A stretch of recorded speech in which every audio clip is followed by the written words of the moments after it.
शिव और कृष्ण में जब छिड़ गया संग्राम।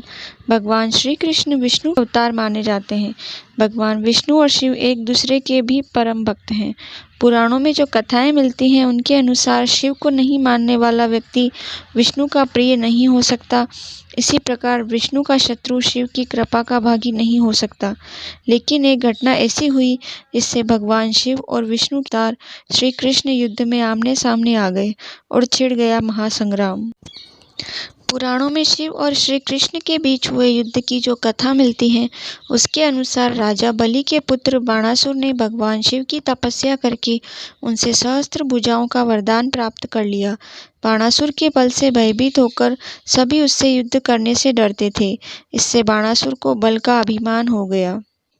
बाणासुर की पुत्री उषा ने एक रात स्वप्न में श्री कृष्ण के पुत्र अनिरुद्ध को देखा। उषा स्वप्न में ही अनिरुद्ध को देखकर उस पर मोहित हो गई। उषा ने अपने मन की बात सखी को बताई। सखी ने अपनी मायावी विद्या से अनिरुद्ध को उसके पलंग सहित महल से चुराकर उषा के शयन कक्ष में पहुंचा दिया। अनिरुद्ध की नींद खुली तो उसकी नज़र उषा पर गई। अनिरुद्ध भी उषा के सौंदर्य पर मोहित हो गया। जब बाणासुर को पता चला कि उसकी पुत्री के शयन कक्ष में कोई पुरुष है तो सैनिकों को लेकर उषा के शयन कक्ष में पहुंचा। वहां पर बाणासुर ने अनिरुद्ध को देखा। बाणासुर के क्रोध की सीमा न रही और उसने अनिरुद्ध को युद्ध के लिए ललकारा। बाणासुर और अनिरुद्ध के बीच युद्ध होने लगा। बाणासुर के सभी अस्त्र विफल हो गए। तब उसने नागपाश में अनिरुद्ध को बांधकर बंदी बना लिया। इस पूरी घटना की जानकारी जब श्री कृष्ण को मिली तो वह अपनी सेना के साथ बाणासुर की राजधानी में पहुंचे। श्री कृष्ण और बाणासुर के बीच युद्ध होने लगा। युद्ध में अपनी हार होता देख बाणासुर को शिव की याद आई, जिसने बाणासुर को संकट के समय रक्षा करने का वरदान दिया था।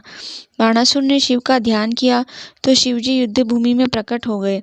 बाणासुर की रक्षा के लिए शिव ने श्री कृष्ण से कहा कि युद्ध भूमि से लौट जाएं, अन्यथा मेरे साथ युद्ध करें।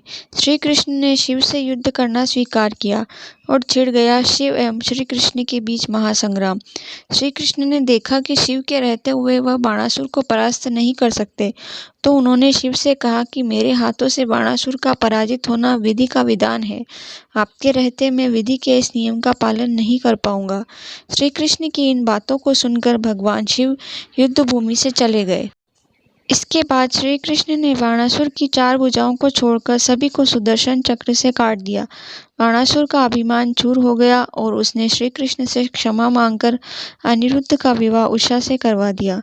दोस्तों, वीडियो कैसा लगा कमेंट करके ज़रूर बताएं और अगर आप मेरे चैनल पर नए हैं तो चैनल को सब्सक्राइब करें, वीडियो को लाइक करें और बगल में जो घंटी दी हुई है उसे ज़रूर दबाएं, जिससे आगे आने वाली वीडियो का नोटिफिकेशन आपको जल्दी मिल सके। राधे राधे।